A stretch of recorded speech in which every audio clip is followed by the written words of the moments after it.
Ciao guys and welcome back. In today's video I would like to share my opinion about the Lumix S5IIx after using this great camera for more than 6 months. My experience is based on a professional level because I use this camera for work, but sometimes I also like to use it for personal projects like taking pictures of the family or for travel photos and videos. But keep in mind that I'm coming from the old Lumix S1 and S5 that I consider still pretty valid even now in 2024-2025.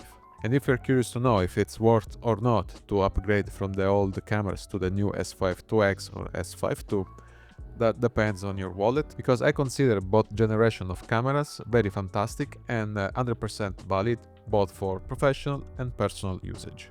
But the Lumix S5IIx has some great extra features that in my opinion are worth the money.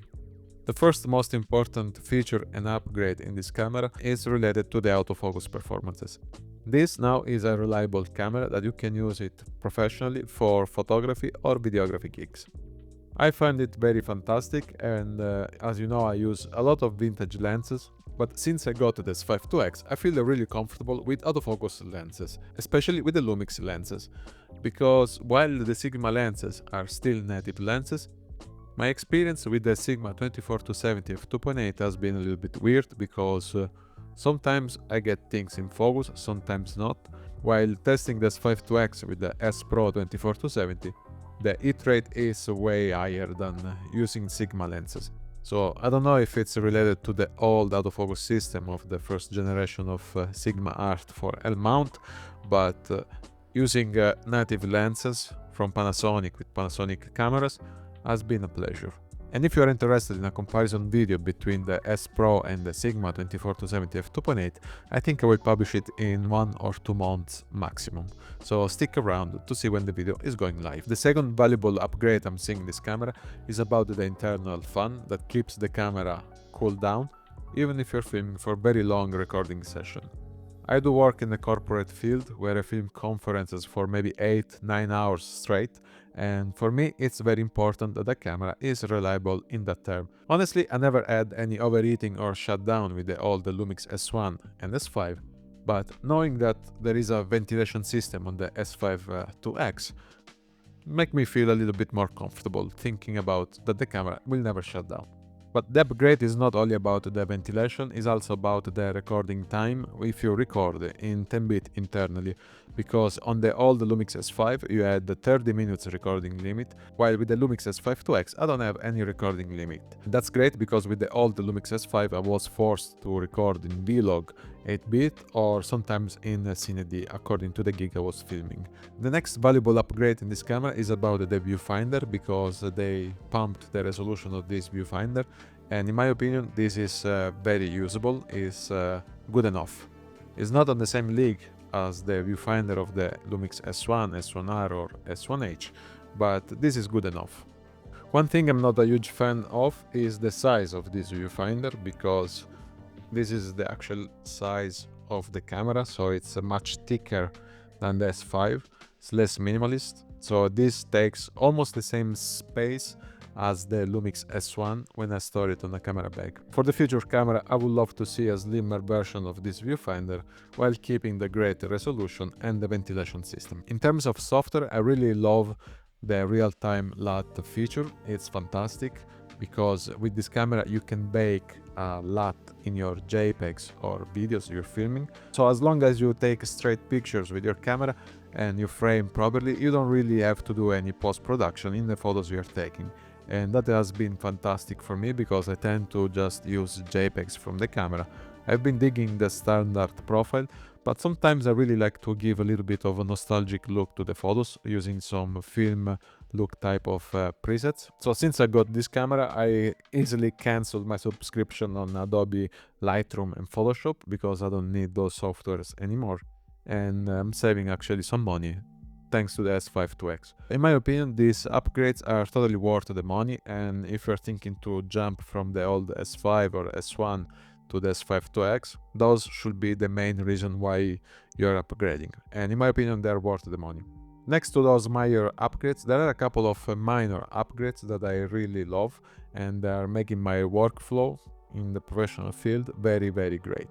For example, with this camera you can record proxies on the second SD card and you can upload in real time those proxies on frame.io in case you're working with a remote editor that is going to edit those very long conferences you're filming for your clients. So that has been a game changer. I absolutely love that feature, and there is no way I'm going back to cameras that they cannot upload the proxies on the web. Another minor upgrade that is worth to mention is about the amount of channels you get for the internal preamp, because now this camera is able to record 4 tracks if you pair it with the XLR adapter from Panasonic, and I think that's very useful if you're filming documentaries or conferences where you have multiple sources of audio to be recorded. Maybe one day I will buy that XLR adapter, but at the moment I'm sticking with the Zoom F3 because I really like the quality of the preamp from that recorder. Another update that I consider minor in this camera is about the Apple ProRes codec that you can record internally or externally to the SSD through the USB-C port. And I find it minor because the internal codec of Lumix S cameras is pretty fantastic. And in this camera there is also the all intra-frame recording option that is pretty much ProRes. So I don't really feel the need of recording externally on this camera.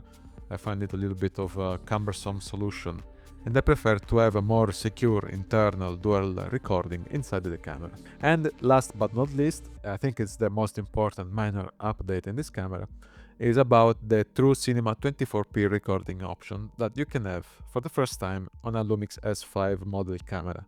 That has been fantastic because this camera can basically be used both for corporate, weddings, cinema, photography. So you can literally use this camera for everything and to be totally satisfied with the results you're getting from this camera. Now, while I consider this camera pretty fantastic, there are a couple of things that I'm not a huge fan of, and I think it's worth to mention in this video. First of all, I would have loved to see an optical low-pass filter in the sensor of the S5IIx, because this was supposed to be the more video-centric camera of the S5 II lineup. So I really hope that in the future cameras, Panasonic will consider adding an optical low-pass filter on this type of cameras, or a higher resolution sensor that will reduce the amount of moire that you can capture with this camera. The second thing I'm not a huge fan of the Lumix S5IIx is about the image quality, because I feel like the images produced by the old S1 and S5 are more pleasing for my eyes. So it's a personal opinion.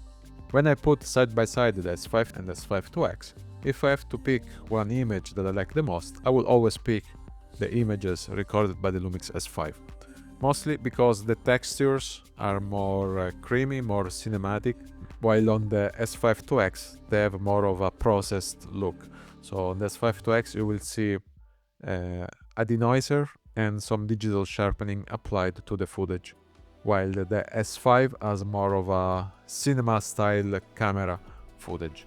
So I prefer the footage I was getting from the old S5 and S1. But on the other side, if you record externally Blackmagic RAW with the Lumix S5IIx, you will bypass that internal processing and you will have pretty amazing images recorded with the Lumix S5IIx. So if you're serious about, let's say, short films or more high-end commercials, I would say get a Blackmagic Video Assist to record in Blackmagic RAW, because you will have a very high level of images captured with this fantastic camera. So I think this is enough as a first impression video about the Lumix S5IIx. If you have any questions, feel free to write down in the comment area below. I will probably cover those questions in the upcoming videos I will make about maybe the rig I used for this camera, especially for anamorphic setups that makes this system like 3 times bigger.